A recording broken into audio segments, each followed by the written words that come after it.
पिछली वीडियो में हमने कुछ बिजनेस मॉडल की बात की थी जो कि कॉमन बिजनेस मॉडल है और सभी कंपनियां उसका उपयोग करती हैं। लेकिन इस वीडियो में हम बात करने वाले हैं उन बिजनेस मॉडल्स के बारे में जो बहुत डार्क है और जिनके बारे में आपको पता भी नहीं चलता है।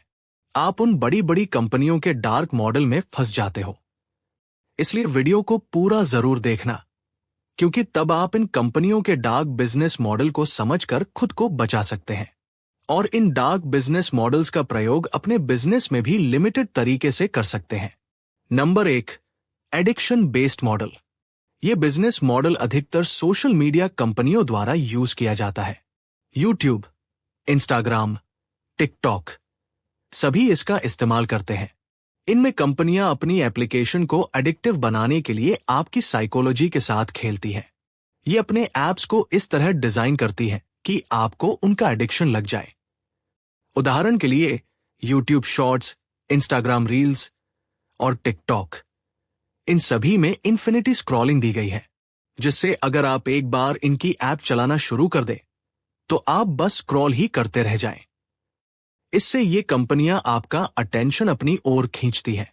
ये एप्लीकेशंस आपकी साइकोलॉजी का भी इस्तेमाल करती हैं, जैसे नोटिफिकेशन को रेड कलर का बनाना ताकि आपकी अटेंशन तुरंत खींची जा सके। इस प्रकार के सभी फीचर्स एडिक्शन बेस्ड मॉडल में आते हैं। हालांकि यूजर के लिए ये खतरनाक हो सकता है, लेकिन कंपनी के लिए ये मॉडल बहुत फायदेमंद है।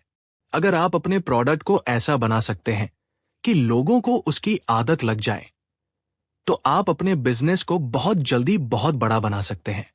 Number 2, planned obsolescence model. यह भी एक डार्क बिजनेस मॉडल है, जिसमें कंपनियां जानबूझकर एक समय के बाद अपने प्रोडक्ट की लाइफ को कम कर देती हैं, ताकि कस्टमर बार बार उनके पास आए और उनके प्रोडक्ट को खरीदे, जिससे वे ज्यादा प्रॉफिट कमा सके। एप्पल जैसी बड़ी कंपनियां इस बिजनेस मॉडल का इस्तेमाल करती हैं।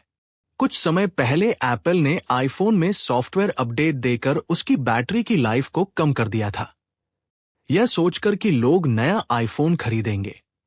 हालांकि इसके लिए एप्पल को भारी जुर्माना भी देना पड़ा, क्योंकि यह एक अनएथिकल तरीका था।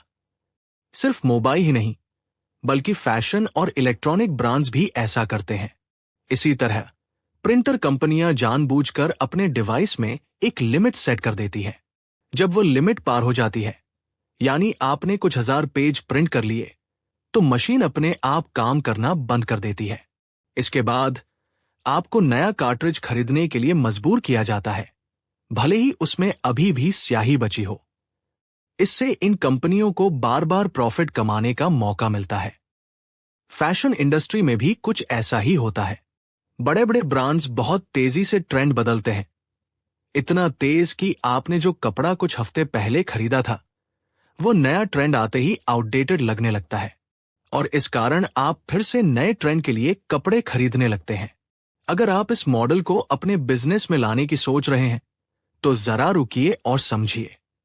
इस मॉडल से कई कस्टमर फ्रस्ट्रेट भी हो सकते हैं और ये कोई एथिकल बिजनेस मॉडल नहीं है। हालांकि इसमें हर चीज अनएथिकल भी नहीं है, जैसे ट्रेंड बदलना अनएथिकल नहीं है, लेकिन मोबाइल की बैटरी को जानबूझकर खराब कर देना अनएथिकल है।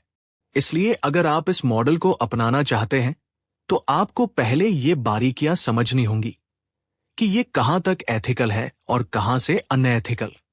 Number 3, desire trap model. ये कंपनियों द्वारा इस्तेमाल किया जाने वाला सबसे डार्क बिजनेस मॉडल है। इसमें आपको जानबूझकर भ्रामक और अत्यधिक आकर्षक कंटेंट दिखाया जाता है। इंस्टाग्राम इसका सबसे अच्छा उदाहरण है। इंस्टाग्राम का एल्गोरिथम ऐसा ही बनाया गया है कि वह भ्रामक कंटेंट को ज्यादा प्रमोट करता है, जिससे लोगों का ज्यादा से ज्यादा ध्यान खींचा जा सके। टिकटॉक और स्नैपचैट जैसी कंपनियां भी इसी मॉडल का इस्तेमाल करती हैं। इसके अलावा डेटिंग एप्स भी आपको इसी डिजायर ट्रैप में फंसाती है।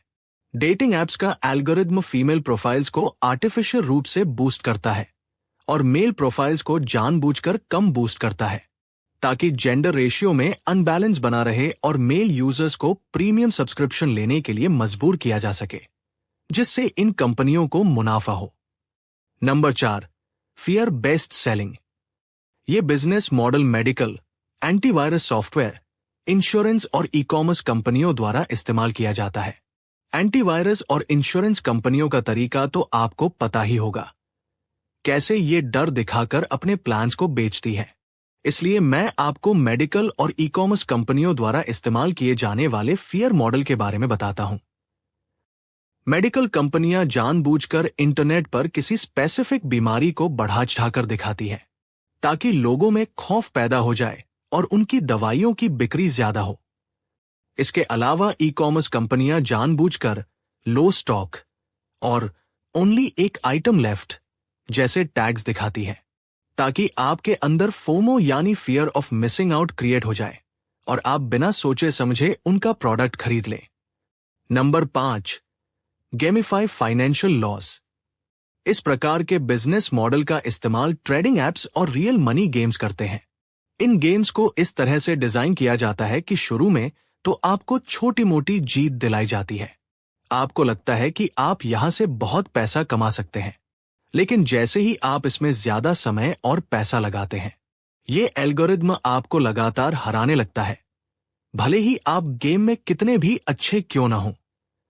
फैंटेसी गेम्स, कैसिनो एप्स और हाई लेवरेज ट्रेडिंग प्लेटफॉर्म्स सभी इसी गेमिफाइड लॉस मॉडल पर काम करते हैं। निष्कर्ष तो दोस्तों, ये थे कुछ डार्क बिजनेस मॉडल जिनका प्रयोग बड़ी बड़ी कंपनियां करती हैं अपने कस्टमर से पैसा कमाने के लिए।